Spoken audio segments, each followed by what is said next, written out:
తెరవడమే నిజమైపోతే ఇప్పుడు ఈ టీడీపీ చేసే అబద్ధాలన్నీ కూడా గాలిలోంచి కల్పితాలు కూడా తీసి చేసేవన్నీ కూడా నిజాలే అనుకోవాల్సి వస్తుంది.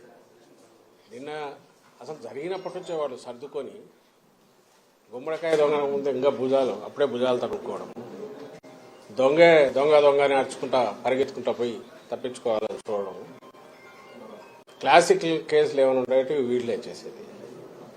ఇప్పుడు ఈ డ్రగ్స్కు సంబంధించినంత వరకు వచ్చి పడింది అక్కడికి వైజాగ్లో ఒక భారీ సినిమా తరహాలో సినిమా ఫక్కీలో అది బయటకు వచ్చింది, పట్టుబడింది. సిబిఐ సెంట్రల్ గవర్నమెంట్ చెందిన సిబిఐ దాన్ని పట్టుకుంది. ఓ పక్క అది జరుగుతుంటే అసలు వీళ్ళు పెట్టి వాళ్ళు చేస్తున్న ఆరోపణలు పైత్యం ఎక్కడికి పోతుందంటే, సరే సోషల్ మీడియాలో ఎవడో కింద లేయర్లలో ఉండేవాళ్ళు ఏదో చేస్తే ఉంటే పార్టీ అధ్యక్షుడు, ఆ పార్టీ వాళ్ళు పెట్టిన జాతీయ ప్రధాన కార్యదర్శి అతని కొడుకు లోకేష్ వాళ్ళు కూడా ట్వీట్లు పెట్టడం. అసలు చంద్రబాబు నాయుడు ఆయన ముఖ్యమంత్రిగా పనిచేశాడు రాష్ట్రానికి, ఇంతకుముందు చేశాడు. ఈ రాష్ట్రానికి మళ్ళీ కావాలని పగటికెళ్ళాలి అంటున్నాడు. అతని కొడుకు ఫ్యూచర్లో ఎప్పుడన్నా అయిపోతానేమో అతను పగటికెళ్ళాలి అంటున్నాడు. ఆ బుద్ధి అన్నా ఉండాలి, కొంత ఇంగితం ఉండాలి కదా. ఏం మాట్లాడుతున్నాము, ఏ స్థాయి వ్యక్తులము, మాట్లాడే ముందు మా స్థాయి కన్నా ఇది సరిపోతుందా, ఫ్యాక్ట్స్ ఏంటి, ఫ్యాక్ట్స్ లేదు మాట్లాడకూడదు అనే కనీస జ్ఞానం, కనీసం ఇంగితం అన్నా ఉండాలిగా. ఇప్పుడు దానికి రిప్లై మేము ఎక్స్ప్లెనేషన్ లాగా ఇచ్చుకోవాలి. ఇప్పుడు అలా జరిగిండేది ఒక అసలు నిజంగా అది దేశంలోకి వచ్చింటే భయంకరంగా ఉండేది. లక్కీగా ఇంటి రావడము పట్టుకోవడం అనేది ఒక పెద్ద రిలీఫ్ స్టేట్కే కాదు దేశానికి కూడా. అంత భారీ ఎత్తున వచ్చిందంటే అది ఎక్కడికి టార్గెట్ పెట్టుకున్నారో ఎవరు పెట్టుకున్నారో అని అనుకుంటే ఇప్పుడు వీళ్ళే అరిచే అరుపులు చూస్తుంటే వీళ్ళే ఉన్నారేమో అనిపిస్తుంది.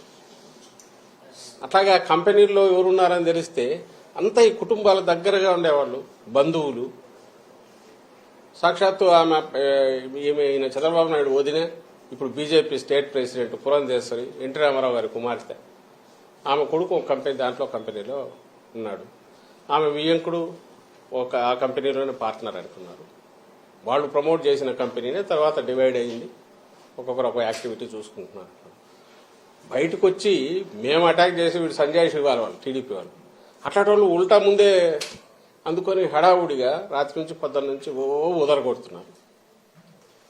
ఇప్పుడు ఇది కాదు, ప్రతి దాంట్లోనూ వాళ్ళు అలాగే చేస్తున్నారు ఫస్ట్ నుంచి ఇప్పటి వరకు. ఇది మళ్ళీ ఎన్నికలకు పోతున్న సమయంలో దీన్ని తీసుకొచ్చేసి మా మీద బండ వేస్తే మేము ఇచ్చేయాలి. ఇది ఖచ్చితంగా మేము అనుమానించేది. ఇది ఒక పెద్ద రిలీఫ్ దొరకడం అనేది అదే గన ఊహించలేకపోతున్నాం. అది గన తప్పించుకొని బయటకు వచ్చింటే ఇది ఖచ్చితంగా టీడీపీకి సంబంధించిన నాయకుల రోల్ ఉందని గట్టిగా అనుమానిస్తున్నాం.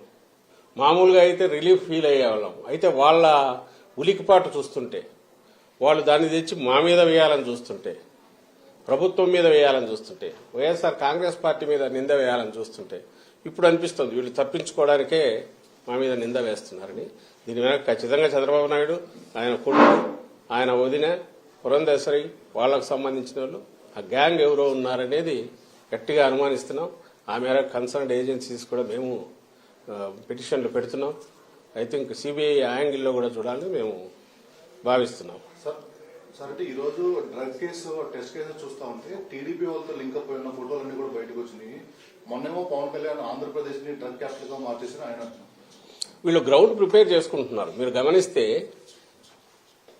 డ్రగ్ రిలేటెడ్ గంజాయి మన స్టేట్ లో అంటే గంజాయి మెయిన్ దాని మీదనే ఉండేవాళ్ళు. ఇంతకుముందు టోకెన్ గా ఎప్పుడన్నా జరిగేవి, నామకా వస్తే దాడులు జరుగుతుండేవి, తగలబెట్టేవాళ్ళు. మీరు గమనిస్తే ఉమ్మడి స్టేట్ లో అట్లాగే ఉండేది. అలా ఇంకా టీడీపీ హయాంలో అయితే అది మామూలు మన పంట మాదిరి పండించినారు. అప్పట్లో టీడీపీ నాయకులే ఒకరి మీద ఒకరు అలిగేషన్స్ కూడా చేసుకున్నారు. ఉత్తరాంధ్రలో వాళ్ళ కన్సర్న్లోనే జరుగుతుంది. 100 కోట్లు సంపాదిస్తున్నారు, 1000 కోట్లు సంపాదిస్తున్నారని చూస్తున్నట్టు చంద్రబాబు నాయుడు కూడా వదిలేస్తున్నారు. ఈ మా గవర్నమెంట్ వచ్చాక, జగన్మోహన్ రెడ్డి గారి గవర్నమెంట్ వచ్చాకనే నాట్ ఓన్లీ ఆ సాగును ధ్వంసం చేయడమే కాకుండా ప్రత్యామ్నాయ జీవనోపాధి కూడా కల్పించి అట్రాక్టివ్, ఆకర్షణీయమైంది. ఎందుకంటే దాంట్లో వచ్చే తక్కువ కష్టానికి ఎక్కువ ఫలితం వస్తుంది కాబట్టి దానికే అలవాటు పడి ఇంకా వేరే వైపు చూడని అటు ఆ ప్రాంతం ప్రజలందరికీ కూడా, అది సరిహద్దు ప్రాంతంలో ఉండే వాళ్ళందరికీ ప్రత్యామ్నాయ పంటలు చూపించింది మా ప్రభుత్వం. దానికోసం సెంట్రల్ గవర్నమెంట్ కూడా హోమ్ డిపార్ట్మెంట్ కూడా ప్రైజ్ చేసింది. ఏపీ నెంబర్ 1 నిలబడింది. ఏది ఈ ఆపరేషన్ పరివర్తన అని, ఆపరేషన్ నవోదయం అని. ఎవరైతే ఈ సాగు మీద డిపెండ్ అయిన ప్రజలు కానీ, బార్డర్ వీళ్ళు కానీ దానికి అలవాటు పడిన వాళ్ళను దాని నుంచి మళ్లించడంలో ఏపీ నెంబర్ 1 అనేది నిలబడింది. దానికోసం ఎస్సీబీ అదే పని మీద ఉంది. ఎస్సీబీ పెట్టిన తర్వాత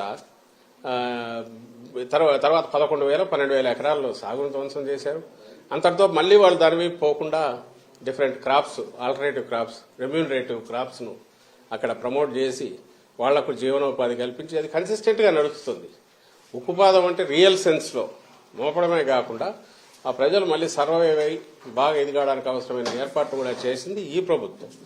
అలాగే ఈ కంపెనీ ఏది చెప్తున్నారో ఆ కంపెనీ తప్పుడు పనులు చేస్తే యాక్షన్ తీసుకుంది ఈ ప్రభుత్వం, మా జగన్మోహన్ రెడ్డి గారి ప్రభుత్వం, వైఎస్ఆర్సీపీ ప్రభుత్వం.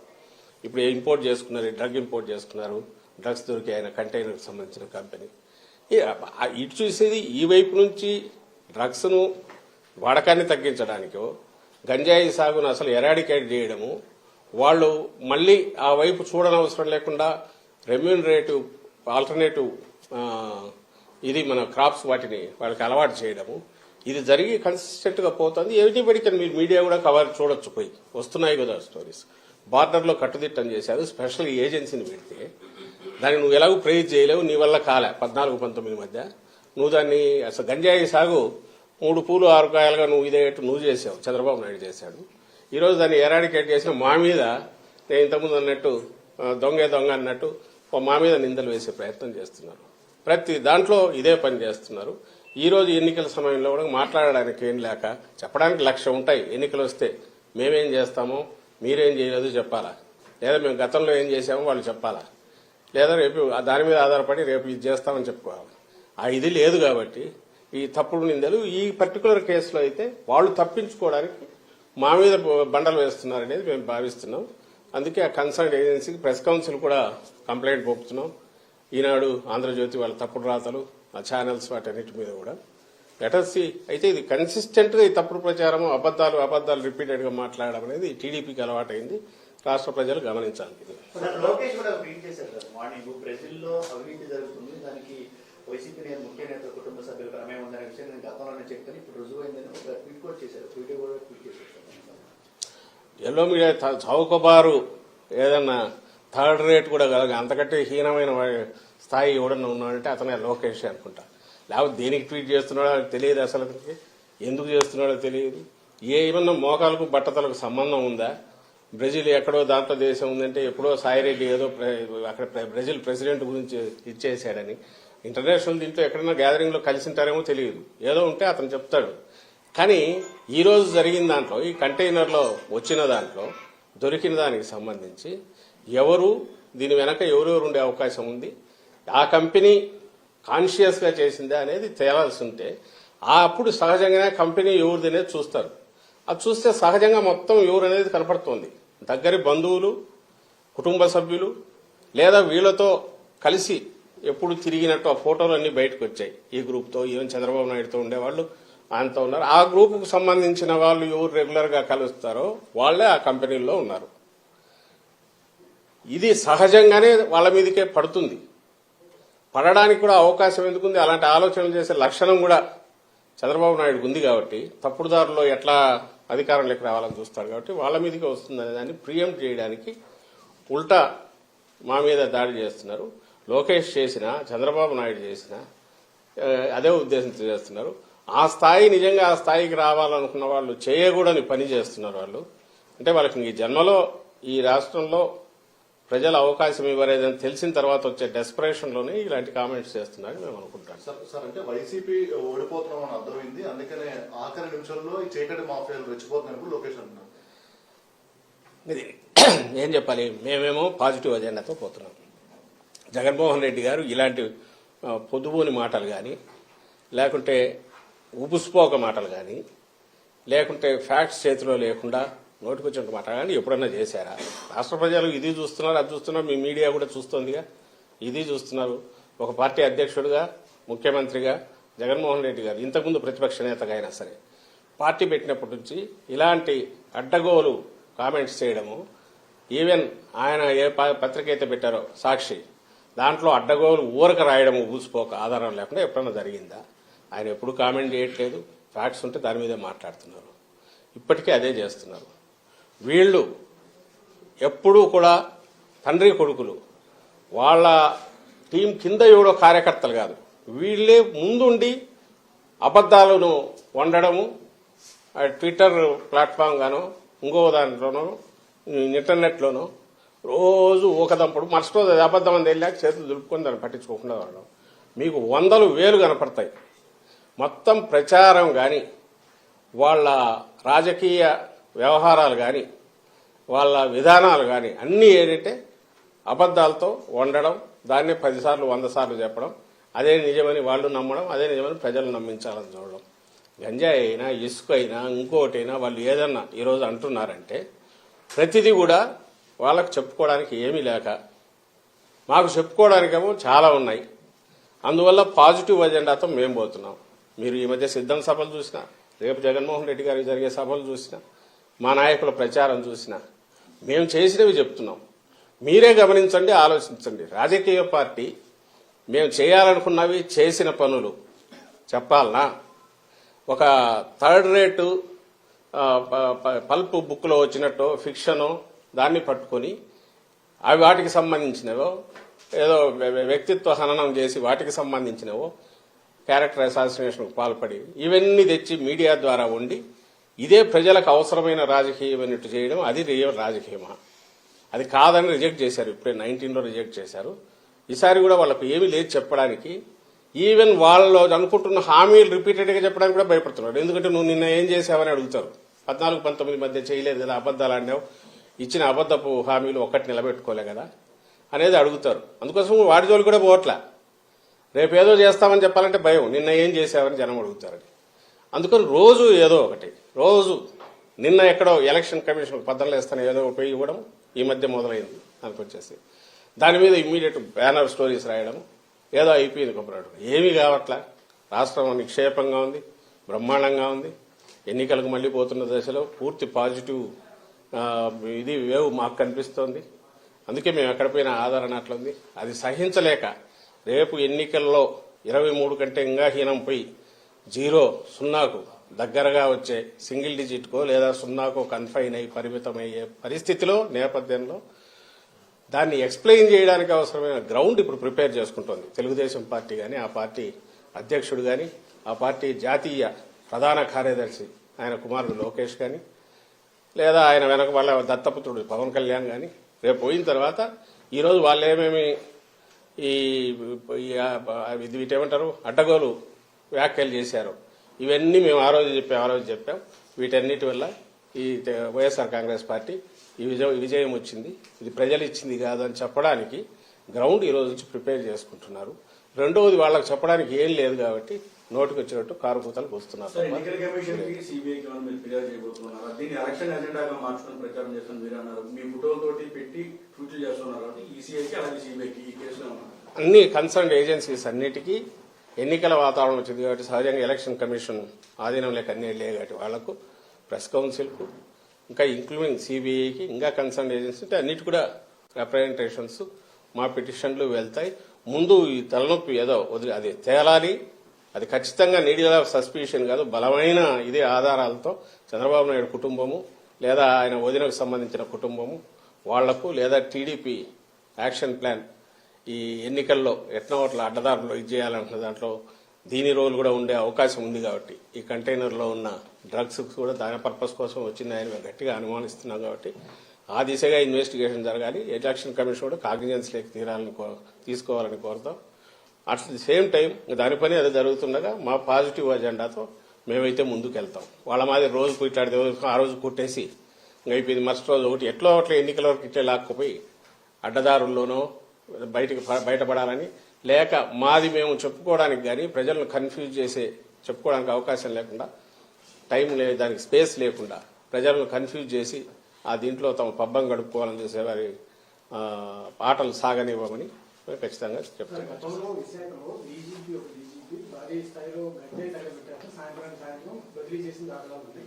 అయితే ఇప్పుడు ఇంటర్పోల్ కి సంబంధించినటువంటి సమాచారంతో సిబిఐ రమణ దిగిన తర్వాత లోకల్ పోలీస్ ఇంటర్వ్యూరెన్స్ అంటూ విమర్శలు కూడా వస్తున్నాయి. దానిపై సిపి కూడా వివరించినట్టు సిచ్యువేషన్. దాని మీద ఇప్పుడు సిపి ఎక్స్ప్లెయిన్ చేసినట్టున్నాడు కదా. వాళ్ళు రమ్మన్నారు, డాగ్స్ వాడు అన్నారు, పోయిన తర్వాత అవసరం లేదన్నారు. అది అవసరం లేదన్నారు కాబట్టి మేము వెనక్కి వచ్చామన్నారు. కానీ ఖచ్చితంగా ఒక సెంట్రల్ ఏజెన్సీ వచ్చిన తర్వాత లోకల్ పోలీస్కి ఇన్ఫర్మేషన్ ఏదో ఒకటి ఇచ్చింటే వాళ్ళ ఈ రెండు ఏజెన్సీల మధ్య జరిగే ఇంటరాక్షన్ అవుతుంది. కానీ మీరు గమనిస్తే ఈరోజు ఈనాడు పేపర్లో రాశారు, అసలు తలాతోక ఉంది దానికి. ఆయన రామోజీరావుకు ఎప్పుడైతే ఆ మార్గదర్శి మొత్తం ప్రజల సొమ్ముతో అక్రమంగా పెట్టి నడుపుకొని ఆ రాజ్యం అవినీతి రాజ్యము, లేదా ప్రజల సొమ్ముతో ఆయన దందా చేస్తున్నది మార్గదర్శి అని బయటపెట్టి కేసు ఇదైనా వచ్చి ఇంకా మనిషి గంగబెర్రులు ఎత్తిపోయి ఏం రాస్తున్నారో తెలియకుండా అసలు చంద్రబాబు స్కాములు కూడా బహుశా మేము జగన్మోహన్ రెడ్డి గారు వైఎస్ఆర్సీపీ అయినా అంటాడేమో, ఆయన స్కిల్ దాంట్లో ఇంకోటైనా, లేదా అసలు చంద్రబాబు అనే క్యారెక్టర్ వెనక కూడా మేము ఉన్నా అంటాడేమో తెలియదు. అసలు ఏమన్నా అర్థం ఉంది? అక్కడ వైజాగ్ దాంట్లో పడితే ఇమ్మీడియట్ వైసీపీ నేతలు పోయి దాన్ని అడ్డుకోవాలని చూస్తారు. ఎవరు మరి పేరు రాయొచ్చుగా, ఆధారం లేకుండా ఎట్లా నోటికొచ్చినట్టు రాస్తాడు దాంట్లో. అలాగే పోలీసులు వెళ్లి అడ్డం పడినారని ఎక్కడో రాయొచ్చుగా, దానికి ఎక్స్ప్లెయిన్ చేశారు కదా. ఇప్పుడు ఇది ఒక agency police, AP police, it has its own ఇది ఉంది. అలాగే సెంట్రల్ ఏజెన్సీకి ఉన్న వాళ్ళ హక్కులు, వాళ్ళ అధికారాలు వాళ్ళ ఉన్నాయి. సహజంగా లోకల్ దానికి ఇన్ఫార్మ్ చేసి ఉండొచ్చు, లేదా డాగ్ స్క్వాడ్కి సంబంధించి రమ్మన్నారన్నట్టు అది అట్లయినా జరిగి ఉండొచ్చు. బట్ ఏదైనా సరే పోలీస్ డిపార్ట్మెంట్ వాళ్ళ వర్షన్ ఏదో వాళ్ళు ఇచ్చుకుంటారు. బట్ ఓ న్యూస్ పేపర్గా ఈయన రాసేటప్పుడు ఈరోజు వాళ్ళు చంద్రబాబు నాయుడు, సాక్షాత్ చంద్రబాబు నాయుడు అన్నట్టు 19 వరకు ఒక 5 ఏళ్ళు ముఖ్యమంత్రి, అంతకుముందు ముఖ్యమంత్రిగా ఉన్న వ్యక్తి అంత క్యాజువల్ కామెంట్ చేస్తాడా? దాంట్లో ట్వీట్లో వీడు పోయి అడ్డం పడినారు, అలాగే ఎవరో పోయి ప్రెజర్ తీసుకొచ్చారని చేయగలరా? ఎవరైనా చేస్తారా? సిస్టమ్ మీద గౌరవం లేని వ్యక్తి అతను. తన అపోజిషన్లో ఉంటే ఎంటైర్ లోకం అంతా చండాలంగా ఉంది, తన రూలింగ్లో ఉంటే తను మాత్రం అప్పుడు బాగుంటాడు, తను ఎత్తిపోయే టైం కింద వాళ్ళ మీద నిందలేస్తాడు. ఇతని మాదిరి పంచాయతీలు చేసే లక్షణం జగన్మోహన్ రెడ్డి గారికి లేదు. మీరు గమనించారు, ఇక్కడ స్టేట్లో ఆఫీసర్ల మీద దౌర్జన్యాలు జరిగినా, గొడవలు జరిగినా తను పిలిచి పంచాయతీలు చేసిన ఏమంటారు ఒక చాలా లోకల్ స్థాయి, వీధి స్థాయి, కౌన్సిలర్ స్థాయి మనస్తత్వం కలిగిన వ్యక్తి చంద్రబాబు నాయుడు. అదే ఇది అందరికీ ఉందన్నట్టు చూపాలని చూస్తాడు. జగన్మోహన్ రెడ్డి గారు ఎప్పుడు అట్లా చేయలే. ఈవెన్ గవర్నమెంట్లో ఉన్నప్పుడు కూడా స్టేట్ ఏజెన్సీలు కానీ సెంట్రల్ వాటికి సంబంధించి అయితే తను డైరెక్ట్ గానీ ఎవరి పని వాళ్ళది ఉంటుంది, వాళ్ళు చేసుకోవాలని గౌరవించే వ్యక్తి. ఇక్కడ కూడా అలాగే జరిగింది. ఒకవేళ నిజంగా ఎవరన్నా చేశారని వీళ్ళు అంటే దానికి ఆధారాలన్నా చూపాలి. ఇదిగో ఈ కారణం వల్ల ఎట్లన్నాం, ఈ కారణాల వల్ల ఎట్లన్నాం అంటే ఆ డిపార్ట్మెంట్ ఎక్స్ప్లెనేషన్ ఇస్తుంది. ఆ డిపార్ట్మెంట్ దానికి సంబంధించి వాళ్ళ వర్షం చెప్పుకుంటుంది. అంతేగాని నోరు ఉంది కదా, లేదా పేపర్ ఉంది కదా, లేదా నన్ను జగన్మోహన్ రెడ్డి గారు చేసినట్టు ప్రభుత్వం కదా సిఐడి కేసు పెడితే రామోజీరావు ఫీల్ అయిన ఆయన కొత్త రాసి నాకు సర్క్యులేషన్ ఉంది కాబట్టి జనంలోకి అది వేసేస్తే అబద్ధం కథ. అది చదివి జనం అందరు నవ్వుతారంటే ఆ కాలాలు మారిపోయినాయి. ఇప్పుడు కాదు, ఎవరికి వాళ్ళకి తలకాయ ఉంది, జనం కూడా ఆలోచిస్తారు అనే ఇంగితం ఆ రామోజీరావు కానీ, లేదా రాధాకృష్ణ గారి, లేకపోతే చంద్రబాబు నాయుడు కానీ వాళ్ళందరికీ ఉండాలని కోరుకుంటున్నాను.